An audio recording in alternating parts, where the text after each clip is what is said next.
Whenever you hear the headline that there's a great transfer of wealth from baby boomers to the millennials, if you're a millennial, do you rub your hands with glee? Or if you're a baby boomer, do you raise your eyebrows and throw your hands in the air because you know there's a different reality? In today's show, I'm going to be shedding some light that will debunk the myth around this actual headline and bring you some truths. If you're new here, welcome. My name is Bybreen Samuels, and you're at the Smart Years, a place where baby boomers can reinvent, thrive, and live well in their third act of life.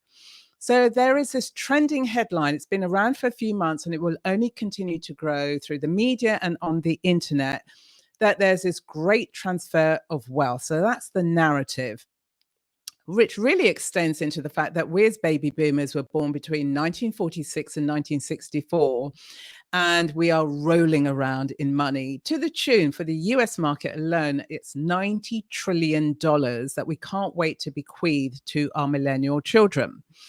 And that we actually own 2/3 of the businesses.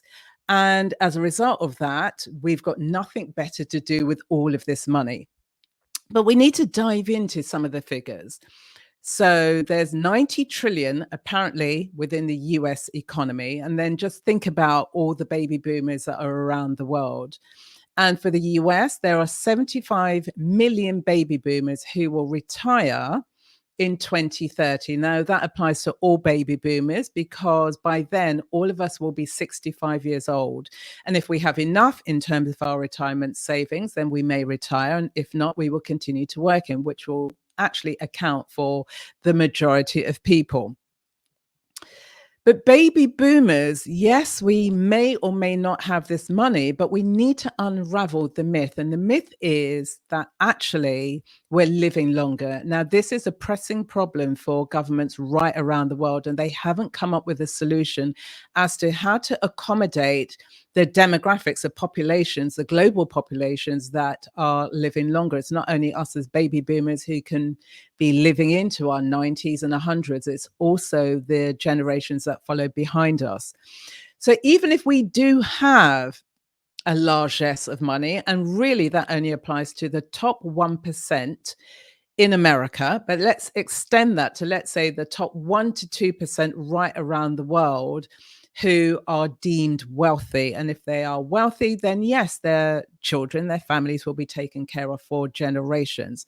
But for the 98% of ordinary people, there are real struggles ahead. One, we're living longer.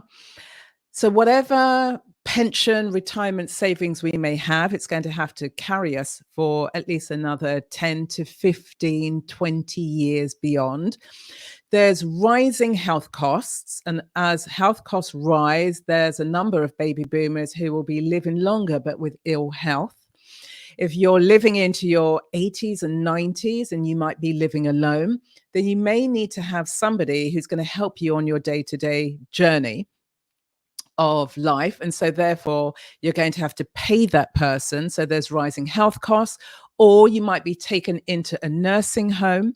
So they are just some of the major health costs related to older age. But let's put those to one side for a moment.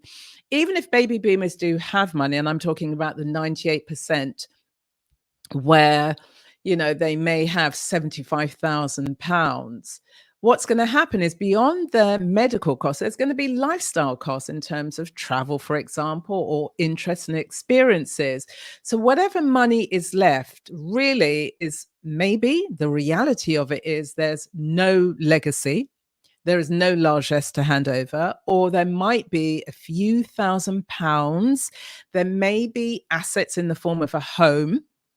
But bear in mind, there are millions of us as baby boomers who don't own property, who are living in registered social housing or in private housing. So therefore, even as we are passing, there isn't any money to pass down to our loved ones. So that's some of the kind of reality as to what's happening with us as baby boomers. But also end of life care.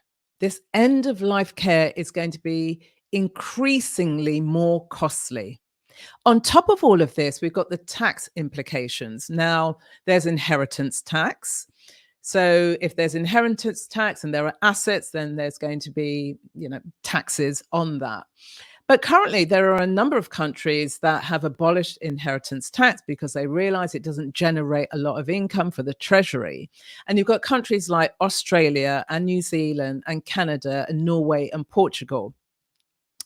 So they've abolished it. So even if you do have assets, you might be making a little bit of a saving there, but you may not have that much to transfer over to your loved ones. Then all of this is set within a bigger picture. And the bigger picture is we're living with far more economic uncertainty. We have millennials and Gen Zs that are priced right out of the housing market when boomers were coming through. And that's for some boomers, not all of us boomers. There was a ratio of about 3 to 1. It was 3 times earning in order to buy one property. Now, for millennials, it's currently about 5 or 6 to 1, which then places the majority of millennials completely outside of the housing market. And then, Gen Zs are suffering even more so. So we've got these factors that are really impacting this transfer. Then on top of that, we've got public policy, we've got government policies and their economic policies. Like here, for example, in the UK, we've just elected a new government. In the US, they're going to be doing the same again at the end of the year. And each government will make adaptations and changes to policies for the old party, and they now want to bring a fresh energy, a fresh approach to how they're dealing with issues of longevity. And so what may be in place now, the status quo, can change in the very near future. So there's lots of uncertainty. So I suppose the moral of the story is if you're part of the 1%, and you'll know if you're part of the 1% because you'll appear in publications like this. In the UK, we have the Sunday Times. It publishes an annual rich list, which lists the top 1,000 wealthy people within the UK. And the percentage of wealthy people in the UK really totals about 4,600 people. And so that's about 0.04% of the population. So it isn't very big. But if you're part of that cohort, great, you're going to do very well. But for the rest of us, the only thing that's left for us to do, whether we are baby boomers who are struggling with our financials, retirement and savings, we're all struggling with that. Hence why the need for us to work longer as we're living longer is about how do we stabilize our financial security. And that applies to baby boomers as well as Gen X, as well as millennials, Gen Z, and Gen Alpha. So that's the kind of state of play. So when you come across this headline of this great transfer of wealth, there's more to it than meets the eye. Stay well. I'd love to hear your comments. Put them in the comment box below. And I will see you again on the next show. But don't forget to like, subscribe, and share this channel. Take care. Bye-bye.